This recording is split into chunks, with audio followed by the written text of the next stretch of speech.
നിങ്ങൾ അറിഞ്ഞിരിക്കുന്ന കുറച്ച് കാര്യം പറയാനായിട്ടുണ്ട്. അപ്പോൾ കഗമൂരി എന്ന് പറയുന്ന അതായത് വില്ലേജിൻ്റെ വലിയ ഫാമിലി പെട്ടതാണ് യൂറോ. പിന്നീട് എന്താണെന്ന് വെച്ചിട്ടുണ്ടെങ്കിൽ കഥയിൽ പ്രധാന പങ്ക് വഹിക്കുന്ന ഒരാളുടെ പേരാണ് യോമിനോ ഉഷികായി എന്ന് പറയുന്ന ആത്മാക്കളാണ്. ലെഫ്റ്റും റൈറ്റും എന്നുപോലത്തെ കുറേ ആത്മാവ് വരാനിരിക്കുന്നുണ്ട്. ബ്രേക്ക് എന്ന് പറയുന്ന പവറിനെ കുറിച്ച് നമുക്ക് സംസാരിക്കാം. അതായത് ഈ പവർ മരണത്തിൽ നിന്ന് വീണ്ടും പുനർജനിച്ചപ്പോൾ കിട്ടിയ ഒരു പവറാണ് ബ്രേക്ക് എന്ന് പറയുന്ന ഈ ഒരു പവർ. വരും എപ്പിസോഡിൽ ഞാൻ ഡീറ്റെയിൽസൊക്കെ പറയുന്നതായിരിക്കും. അപ്പോൾ വീഡിയോക്ക് പോകാം. എത്ര ലൈക്ക് വീഡിയോക്കുള്ളിൽ പോകാം.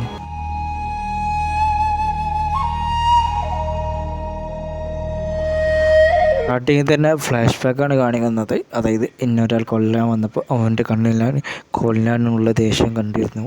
പിന്നീട് എനിക്ക് നീ വില്ലേജിക്ക് ശാപമാണ് എന്ന് പറഞ്ഞിട്ട് എന്നെ കത്തിയിട്ട് കുത്താനായിട്ട് നിന്നു. അപ്പോൾ ഞാൻ എൻ്റെ ഒക്കെ ഒരു കത്തി ഉണ്ടായിരുന്നു. ആ കത്തിയിട്ട് തിരിച്ച് കുത്തി അവനെ കൊന്നു. സോ അവൻ്റെ കണ്ണിൽ അവനെന്നെ കൊല്ലുള്ള കണ്ണിൽ ആ ദേഷ്യം ഞാൻ കണ്ടു. പിന്നീട് എൻ്റെ അപ്പോൾ വന്നിട്ട് എന്നെ രക്ഷിച്ചു. പിന്നീട് നിനക്കൊന്നും പറ്റില്ലല്ലോ എന്ന് ചോദിച്ചു. ഇല്ല, എനിക്കൊന്നും പറ്റിയിട്ടില്ല. അവൻ്റെ കണ്ണിൽ എന്നെ കൊല്ലാനുള്ള ദേഷ്യം ഞാൻ കണ്ടിരുന്നു എന്ന് പറയാണ്. എന്നെ എന്തിനാ കൊല്ലാൻ നോക്കുന്നത് എന്ന് പറയാണ്. അപ്പോൾ പറയാണ്, നിന്നാരെയും കൊല്ലാൻ നോക്കുന്നുണ്ടെങ്കിൽ നീ എന്തായാലും അവിടുന്ന് സർവൈവ് ചെയ്യണം എന്ന് പറയാണ് ചെയ്യുന്നത്. സോ നിന്നെ കൊല്ലാൻ വരുന്നവരെ എന്തായാലും കൊല്ലണം എന്ന് പറയാണ്. അവൻ ചെറിയ കുട്ടിയാണ്, അപ്പോൾ അതുകൊണ്ടാണ് പറയുന്നത്. പിന്നീട് അവനോട് ശ്വാസം വലിച്ച് ശ്വാസം ഉള്ളിലേക്ക് വലിച്ചിട്ട് പുറത്തേക്ക് വിടാൻ പറയാണ്. അങ്ങനെ എന്നാലേ നിൻ്റെ പേടിയൊക്കെ മാറുള്ളൂ. അങ്ങനെ നീ ശ്വാസം ഉള്ളിലേക്ക് വലിച്ചിട്ട് എന്ന് പറയാണ്. നമുക്ക് നാളെ വില്ലേജിലേക്ക് പോവാം. ഇപ്പോൾ നമുക്ക് ഇന്ന് രാത്രി ഇവിടെ സർവൈവ് ചെയ്തിട്ട് നാളെ വില്ലേജിലേക്ക് പോവാം എന്നാണ് അവനാണ് പറയുന്നത്. അങ്ങനെ അവിടെ സീൻ കട്ടായി രാത്രിയാണ് കാണിക്കുന്നത്. രാത്രി ഈ വിഷയം നീ വില്ലേജിൽ ആരോടും പറയരുത് എന്ന് പറയാണ്. അതായത് വില്ലേജിൽ ആരും ഈ വിഷയം അറിയാൻ പാടില്ല എന്ന് പറയാണ്. അങ്ങനെ അവിടെ സീൻ കട്ട് ചെയ്തിട്ട് ഇവർ വില്ലേജിലാണ് കാണിക്കുന്നത്. വില്ലേജിൽ ഇവർ എത്തിയിട്ടുണ്ട്. ഇന്ന് ഒന്നിനും കിട്ടിയില്ല എന്ന് ചോദിക്കുകയാണ്. ഇല്ല, ഒന്നിനും കിട്ടില്ല. നൈറ്റ് കാട്ടിൽ തങ്ങാനാണ് പോയത് എന്ന് പറയാൻ ചെയ്യുന്നത്. അങ്ങനെ വലിയൊരു വില്ലേജിൽ മെയിനാളെടുക്കും. അതാണ് എൽഡർ ലേഡി. എന്താണ് ഇതിൽ രക്തം? അപ്പോൾ ചോദിക്കുകയാണ്. യൂറോ ആ കാര്യം സംസാരിക്കാൻ പോകുമ്പോൾ യൂറോൻ്റെ അച്ഛനാണ് ആ കാര്യം പറയുന്നത്. കാട്ടിലൊരു എലിനെ പിടിച്ച് തിന്നപ്പോൾ ആയതാണ് എന്ന് പറയണം. ആസിയെ കാണാൻ വേണ്ടിയിട്ട് വന്നിട്ട് ആസിയോട് നിനക്കിങ്ങനെ ഉണ്ട് എന്ന് ചോദിക്കുകയാണ്. ആ കുഴപ്പമില്ല എന്ന് പറയാണ് ആസ. അങ്ങനെ ആസിൻ്റെ അടുത്ത് നമ്മൾ ഹീറോ ഇരിക്കുകയാണ് ചെയ്യുന്നത്. നമ്മൾ ഹീറോ ആസിൻ്റെ അടുത്ത് ഇരുന്നിട്ട് ഇന്നെങ്ങനെ ഉണ്ടായിരുന്നു ചോദിക്കുകയാണ് ആസ. ഇന്ന് കുഴപ്പമൊന്നുമില്ലായിരുന്നു എന്ന രീതിക്ക് പറയാണ്. പിന്നെ നമ്മളെ അവൻ്റെ അപ്പയും മനം കാണിക്കുകയാണ്. അങ്ങനെ അവർ എന്തോ ഒരു സംഭവം കാതിൽ പറഞ്ഞിട്ട് അവർ നീച്ചു പോവുകയാണ് ചെയ്യുന്നത്. അങ്ങനെ കുറേ ദിവസത്തിന് ശേഷം ആസയും യൂറേനും ഇവിടെ വില്ലേജിൽ ഒറ്റക്കാക്കിയിട്ട് അവർ പോയി എന്ന രീതിക്ക് യൂറോ സംസാരിക്കുകയാണ്. പിന്നീട് എനിക്ക് മനസ്സിലായത് ആസയല്ല എന്ന്. ഈ സ്റ്റോറിയാണ് നമ്മൾ ആസയായിട്ട് പറയുകയാണ്. ആസ വില്ലേജിൽ നിന്നും പുറത്ത് വന്നതിന് ശേഷം അപ്പം ഈ കഗമൂരി എന്ന് പറയുന്ന ഈ ഒരു സ്ഥലത്തെത്തുകയും പിന്നീട് അവിടുന്ന് അമ്മനെ കാണാതാവുകയാണ് ചെയ്തത് എന്നാണ് ആസ പറയുന്നത്. എന്ന കാര്യങ്ങളാണ് ആസ പറഞ്ഞുകൊണ്ടിരിക്കുന്നത്. പിന്നീട് ആസ ഒരു കാര്യം കൂടി പറയുന്നുണ്ട്. അതായത് ഞാൻ മരണപ്പെട്ടിട്ട് പിന്നെ ജീവിച്ചാണ് എന്ന് പറയുന്നത്. അതാണ് ബ്രേക്ക് എന്ന് പറയുന്ന പവർ. ഞാൻ മരണപ്പെട്ട് ഒരു മരണത്തിനും ജീവിതത്തിനും ഇടയിലുള്ള ഒരു സ്ഥലത്തേക്ക് എത്തി. അവിടുന്ന് നിനക്ക് ജീവിക്കണമെങ്കിൽ ജീവിക്കാം, മരിക്കണമെങ്കിൽ മരിക്കാം എന്ന് പറയുകയാണ് ചെയ്യുന്നത്. അതായത് നിനക്കിപ്പോൾ നീയിപ്പോൾ ജീവിച്ചിരുന്ന ലൈഫിലേക്ക് തിരിച്ചു പോകാം, ഇല്ലെങ്കിൽ നീ ഈ പാലം വഴി പോയാൽ മതി എന്ന് പറയുകയാണ് ചെയ്യുന്നത്. അപ്പോൾ പറയാണ് എന്താണ് കാരണം? ബ്രേക്ക് എന്നൊരു പവറുണ്ട്. ആ പവർ കൊണ്ട് നിനക്ക് വലിയ പവറാണ്. അതുകൊണ്ട് നിനക്ക് എന്തും ചെയ്യാം.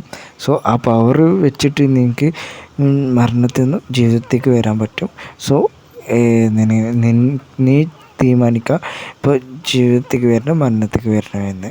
അതുകൊണ്ട് നീ തീരുമാനിച്ചാൽ അത് നടക്കുമെന്ന് പറയുകയാണ് ചെയ്യുന്നത്.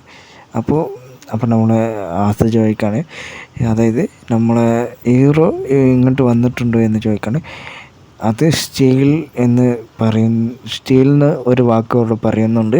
അപ്പോൾ പറയാണ് അതൊന്നും ഇങ്ങോട്ട് വന്നിട്ടില്ല എന്ന രീതിക്കാണ് പറയുന്നത്. സോ അവൻ മരിച്ചോ ഇല്ലയോ എന്ന് പിന്നെ എങ്ങനെ അറിയാം? അവൻ ജീവനോടുണ്ടെങ്കിൽ എനിക്ക് അവനെ നല്ല രീതിക്ക് നോക്കണം എന്നാണ് പറയുന്നത്. അതായത് അവനെ നല്ല രീതിക്ക് നോക്കണം, അവനെങ്ങനെ കണ്ടുപിടിക്കണം എന്ന് പറയാണ്. അങ്ങനെ 2 ചോദിച്ചു കൊടുക്കുകയാണ്, ബ്രേക്ക് വേണോ അതോ നീക്ക് മരണം വേണോ എന്ന് 2 ചോയ്സ് അവിടെ കൊടുക്കുകയാണ് ചെയ്യുന്നത്. അങ്ങനെ ഇതൊക്കെ ആലോചിച്ചിട്ട് നമ്മൾ ആസ ഏതാ കൊടുത്തെന്ന് വെച്ചിട്ടുണ്ടെങ്കിൽ ബ്രേക്ക് എന്ന പവറാണ്. ബ്രേക്ക് എന്ന പവറിനെ പറ്റി ഞാൻ സ്റ്റാർട്ടിങ്ങിൽ പറഞ്ഞിട്ടുണ്ട്. സോ ആ പവർ കൊടുത്ത് മേടിക്കുകയാണ് ചെയ്യുന്നത്. അങ്ങനെ ആസയ്ക്ക് ആ ഒരു ബ്രേക്ക് എന്ന് പറയുന്ന പവർ ഇപ്പോൾ കിട്ടിയിരിക്കുകയാണ്. അതായത് ആ ബ്രേക്ക് എന്ന പവർ കിട്ടിയപ്പോൾ മരണത്തിൽ നിന്ന് ജീവിതത്തേക്ക് എത്തിയിട്ടുണ്ട്. അങ്ങനെ അവിടെ സീൻ കട്ടായിട്ട് അപ്പോൾ 2 വില്ലന്മാരുണ്ട്. അതായത് ആസനെ കൊന്നിട്ടുള്ള 2 വില്ലന്മാർ സംസാരിക്കുകയാണ്. ഈ പെണ്ണ് തന്നെയാണ് ബ്രേക്ക് എന്ന പവറുള്ള വില്ലേജിൽ നിന്ന് വന്നിട്ടുള്ള പെണ്ണ് എന്ന് അവിടെ പറയുകയാണ് ചെയ്യുന്നത്. ഇത് തന്നെയാണോ, നിനക്ക് ഉറപ്പാണോ? ഇത് തന്നെയാണോ ആ വില്ലേജിൽ നിന്ന് എനിക്ക് മാറിയിട്ടില്ല, ഇത് തന്നെയാണ് ആ പെണ്ണ് എന്ന രീതിക്ക് അവരോട് പറയാണ്. അങ്ങനെ അവർ ആണ്ടും ഇങ്ങോട്ടും, അതായത് ആ വില്ലനും രണ്ടും കൂടി അവിടെ നിന്നിട്ട് അടിയുണ്ടാക്കി വൈക്ക് നല്ല രീതിക്ക് ചീത്ത പറയാണ്. അപ്പോൾ ആസ കയറ് പൊട്ടിച്ചിട്ട് ആസ അവർ രണ്ടാളും അടിച്ച് കൊല്ലുന്നത് കൂടെ കാണിച്ചുകൊണ്ട് അവിടെ കട്ടാവാണ്. തെരഞ്ഞിട്ട് കാപ്പിച്ചായ ഉണ്ടായിരുന്നു അവിടെ. അങ്ങനെ അവർ ആ ബിൽഡിങ്ങിലേക്ക് കയറുന്നു. നീ എത്ര ആൾ എന്തിനാ കൊന്നതെന്ന് ചോദിക്കുകയാണ്. അപ്പോൾ ഞാനിപ്പോൾ പഴയ മാരിക്കല്ല, ഇങ്ങനെ ആണ്, അതായത് മരണത്തിൽ നിന്നും ബ്രേക്ക് എന്ന പവർ കൂടി വന്നതാണ് എന്ന രീതിക്ക് പറയാണ്. അങ്ങനെ നമ്മളെ ഹീറോയോട് പയ്യന്മാർക്ക് അങ്ങനെ കളിച്ചാടി നിന്ന് ഇപ്പോൾ ആസയില്ല, ഇപ്പോൾ ആസ വേറെ മാരിക്കാണ് എന്ന് പറഞ്ഞിട്ട് സാഡാവാണ്. അങ്ങനെ അവിടെ സീൻ കട്ട് ചെയ്യുകയാണ് ചെയ്യുന്നത്. ഇവരായിട്ട് കണ്ടവരാണെങ്കിൽ ഒന്ന് ലൈക്ക് അടിച്ചേക്ക്. പിന്നെ ആ സീനൊക്കെ ഇനി രാവിലെ ആകുമ്പോൾ അവിടെ ഉണ്ടെങ്കിൽ ബ്ലഡും കുറേ കാര്യങ്ങളൊക്കെ ക്ലീൻ ചെയ്യണം. അപ്പോൾ രാവിലെ ഡയറ വന്നിരിക്കുകയാണ്. അങ്ങനെ ഇത് രാത്രി പുറപ്പെട്ടാണ് ഡയറ ഇപ്പോൾ എത്തുന്നത്. ഹീറോ, നിന്നെ കൂട്ടി പോകാൻ കൗമുറി വില്ലേജിൽ നിന്നും ഡയറ എന്ന് പറയുന്ന ഒരാൾ വന്നിട്ടുണ്ട് എന്ന് പറയാണ്. ഡീമൻസ് പറയാണ്, അങ്ങനെ ഒരാൾ ഉള്ളത് തന്നെ നമ്മൾ മറന്നുപോയി. കഗമുറി വില്ലേജിലുള്ളവരെല്ലാം നല്ല ആൾക്കാർ എന്നാണ് ആന പറയുന്നത്. കഗമുറി വില്ലേജിൽ മോശപ്പെട്ട ആളെന്നാണ് ഡയറ പറയുന്നത്. അങ്ങനെ അത് രണ്ടും ചിന്തിക്കാണ് അവിടെ നിന്നിട്ട്. ഹീറോ പറയാണ് ജിന്നിനോട് അവരോട് ഇങ്ങോട്ട് വരാൻ പറയുന്നത്. അങ്ങനെ അവർ പോകാൻ നിൽക്കുമ്പോൾ ആനവനോട് ചോദിക്കുകയാണ്, ഇന്നലെ ഈ വില്ലേജിൽ ടീമേഴ്സ് വന്നപ്പോൾ നീ എന്തെടുക്കായിരുന്നു എന്ന്. അപ്പോൾ ആന പറയാണ്, ഞാൻ ഉറങ്ങുമായിരുന്നു എന്ന് പറയാണ്. പുതിയ ക്യാരക്ടറിനെ കാണിക്കുന്നത് ഇവൻ്റെ വരാൻ അഗ്രോ എന്ന് പറയുന്ന ഒരു ക്യാരക്ടറിനെ കാണിക്കുകയാണ്. ഇപ്പോൾ എന്ത് പറ്റി എന്ന രീതിക്ക് അവൻ സംസാരിക്കുകയാണ് ചെയ്യുന്നത്. അപ്പോൾ പറയുന്നത് ഒരു പുറത്തുനിന്നും കുറച്ച് ഡീമൻസ് വന്നു. ആ ഡീമൻസ് ഈ വില്ലേജിനെ തകർത്തു എന്ന രീതിക്ക് അവിടെ സംസാരിക്കുകയാണ് ചെയ്യുന്നത്. അങ്ങനെ അവരോട് രണ്ടാളോടും നന്ദി എന്ന് പറയാണ്. അങ്ങനെ അവൻ്റെ ഡീമൻസിനെ, അതായത് ലെഫ്റ്റിനും റൈറ്റിനും കണ്ടപ്പോൾ അവൻ പേടിക്കുകയാണ് ചെയ്യുന്നത്. അങ്ങനെ അവർ എല്ലാവരും കൂടി നമ്മളെ ഡയറൻ്റെ അടുത്തേക്ക് പോവുകയാണ് ചെയ്യുന്നത്. അതായത് നമ്മൾ ഡയറനെ അറിയില്ല, ഡയറൻ്റെ അടുത്തേക്ക് അവരെല്ലാവരും കൂടി അവിടുന്ന് പോവുകയാണ് ചെയ്യുന്നത്. അങ്ങനെ പോകുമ്പോൾ കുറച്ച് കാര്യം സംസാരിക്കുന്നുണ്ട്. അതായത് കുറച്ച് ആൾക്കാർ നമുക്ക് കിട്ടിയിട്ടുണ്ട്, ആൾക്കാരെ കുറച്ചും കൂടി ചോദ്യം ചെയ്യാനുണ്ട് എന്ന് പറയുന്നത്. കാക്കിമൂരിയുടെ ലീഡറിനെ കാണിക്കാൻ ലീഡർ വണ്ടിയിൽ നിന്ന് ഇറങ്ങുന്നു. അതിൻ്റെ വണ്ടിയിൽ തന്നെ നമ്മൾ ഡറയുണ്ട്. അങ്ങനെ അവർ അങ്ങനെ ഡറ എല്ലാവരോടും ആയി പറയാണ്. അങ്ങനെ മാർഷൽ വന്നിട്ട് നീ ഇതാ യൂറോ എന്ന് സംസാരിക്കുകയാണ് ചെയ്യുന്നത്. പിന്നെ എനിക്ക് അതായത് ജിന്ന് കുറച്ച് കാര്യം പറയാണ്. അതായത് കഗമുറി എന്ന് പറയുന്ന വില്ലേജിൽ ഇവന് പുറത്തുനിന്ന് ആർക്കും കയറാൻ പറ്റില്ല. ഇവൻ എന്തുകൊണ്ടാണ് ഇങ്ങനെ ഈ ഒരു വില്ലേജിലേക്ക്, അതായത് ഈ ഒരു സ്ഥലത്തേക്ക് വന്നതെന്ന് രീതിക്ക് മനസ്സിലിങ്ങനെ അവന് ഇവനെ, അതായത് ടെറയെ നോക്കിയിട്ട് ഓരോ കാര്യം ചിന്തിക്കുകയാണ് ചെയ്യുന്നത്. പിന്നീട് നമ്മൾ ഹീറോ കാണിക്കുകയാണ്.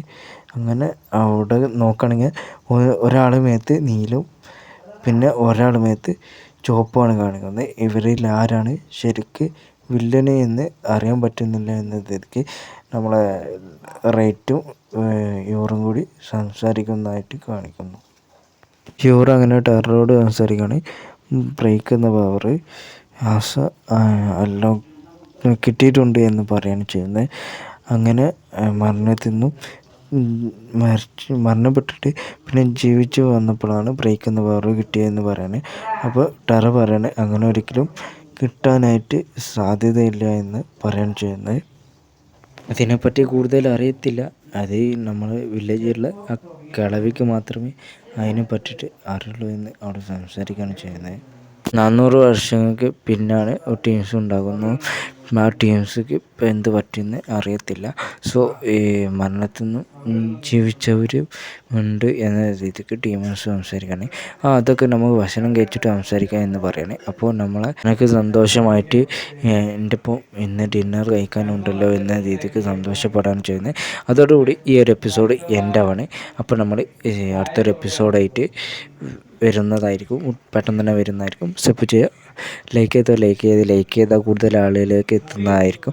ലൈക്ക് ചെയ്യുക, എന്തെങ്കിലും കമൻറ്റ് ഇട്ടാൽ എന്തെങ്കിലുമൊക്കെ ഡൗട്ട് ഉണ്ടെങ്കിൽ കമൻറ്റ് ഇട്ടോളി. എല്ലാവർക്കും ഫ്ലാഷ് ബാക്കും കഥയൊക്കെ മനസ്സിലായെന്ന് കരുതുന്നു. അപ്പോൾ അടുത്തൊരു എപ്പിസോഡായിട്ട് വീണ്ടും വരാം. അപ്പോൾ ആനയുടെ ടീമിൻ്റെ പേരാണിത്. അപ്പോൾ ബ്രേക്ക് എന്ന് പറയുന്ന പവറിനെ പറ്റിയിട്ട് മനസ്സിലായെന്ന് കരുതുന്നു. അപ്പോൾ അടുത്തിട്ട് കാണാം.